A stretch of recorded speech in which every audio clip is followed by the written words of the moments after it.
Iwan, am gêm, un o'r gemau gorau dwi wedi gweld ers talwm. Ie, briliant. Hanner cyntaf, nath ni stryglo i gael grips efo'i siap nhw mwy na'n byd, ond dwi'n meddwl unwaith nath ni wneud chydig o newidiadau tactegol hanner amser, dwi'n meddwl nath helpu ni lot yn yr ail hanner wedyn. Ie, fel ti'n gweld, unwaith gathon ni un gol, nath nhw just fflio ar ôl gilydd wedyn. Do, a dy gol di, dos ni trwyddi hi? Ie, nath i just gwmpa fi ar yr ymyl y cwrt, so wedyn, ie, dod ymlaen iddi. Efo'n rhoed chwith sydd yn ddim yn beth arferol i fi, ond ie, na gymryd nhw gyd. Rich, be ddeda i ddeud, perfformiad anhygol? Oedd hi'n gêm dda, gawad, first half, da chi'n byth yn dod i Fflint ag e gêm hawdd. Chwarae teg i Fowles a Steve, mae gennym nhw tîm organised, ond mae tîm sef lot o egni. A oeddech chi'n gweld hynna wedyn, maen nhw wedi adio pobl oedd Jake Caernarfon i'r garfan. Mae nhw'n dangos i quality, so o rai ni weithio'n gawad first half na jyst i matcho nhw. A wedyn, o'n i jyst tîm o'n ni'n neud tweak bach i sharp at second half. A dwi'n meddwl nath i'n rhaid yn bach mwy control ni, ond wedyn y gols da ni wedi sgorio, maen nhw ar safon ucha. Yndi, chwarae teg, maen nhw'n brwliant y gols. Oedd y cefnogwyr yn dweud bod chi'n mynd i ennill y gyngrair. Mae rhaid chi goelio bod chi'n gallu gwneud hynny? Ie, dwi'n yn gwybod am hynny eto, mae dal yn gynnar yn dyrau, ond neges yn ystafell newid na, fydden ni jyst yn cymryd un gêm ar y tro, fydden ni'n paratoi mor dda ag ni'n gallu am bob un a gweld lle fydden ni. 6 yn ebyn Llanelli, 5 heno, mae'r garfan sgyn ti'n anhygol, dyn ni?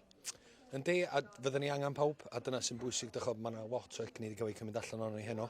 So, fydd o fyny wan edrych i refresho hwnna, styllu yn wrach, a roed cyfle, ac dyna di beauty sgyn ar y funud. Da ni'n teimlo bod ni'n gwanhau y tîm os da ni roi rhywun on. Mae o'n rhywun like for like, fath o maen nhw'n dweud. A mae gennym nhw'r quality mynd i wneud rhywbeth hefyd. Lly. So, really pleased, performance second half net o'n brifat. Ie, clywys di'r dorf yn dweud da chi'n mynd i ennill y gyngrair. Cynnar, dwi'n gwybod, ond mae rhaid ti goelio bod chi'n gallu neud o. Da ni jyst cymryd un gêm ar y tro, does am byd i gwyd, da ni mond 3 gêm i fewn ar y funud, so un gêm ar y tro i ni, nawn ni geith nhw enjoyo fo, a neud y twrw i gyd, a nawn ni just concentrate ar y pêl-droed. Lee, how do you react to that defeat? Disappointing. I thought first half we were very good value for money. I think other than the 2 set pieces, I thought we dominated the first half of the game. Some of the goals we scored, the second goal was outstanding. Good part in the play, but ultimately here's the Achilles heel, there's that set pieces, and I think it changed the game, and they changed the formation, they come out second half, the goals, the last 2 goals of them were special, but I just think we just didn't defend the moments well, and congratulations to Caernarfon, because second half they deserve to win the second half. Is there a worry that 3 of the goals came from throw-ins?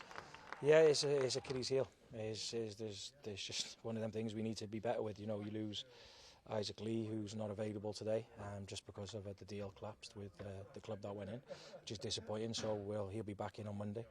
The Welsh FA are trying to make this league professional. We've signed a player for waiting for international clearance who's 6'4". His clearance comes through at 6 o'clock. And now we can't pick him now for Monday because we've got to get the team sheet in today or the numbers in today for 5 o'clock. So if the Welsh FA want to be more professional and make this league more professional, well, how come in the Premier League you can register right up to the day of the game? So if that means that, I don't know, if the Welsh FA registration department are going to have a jolly up and then Friday, Saturday, Sunday off, well, if this league's professional, we want players to be able to play who's signed contracts.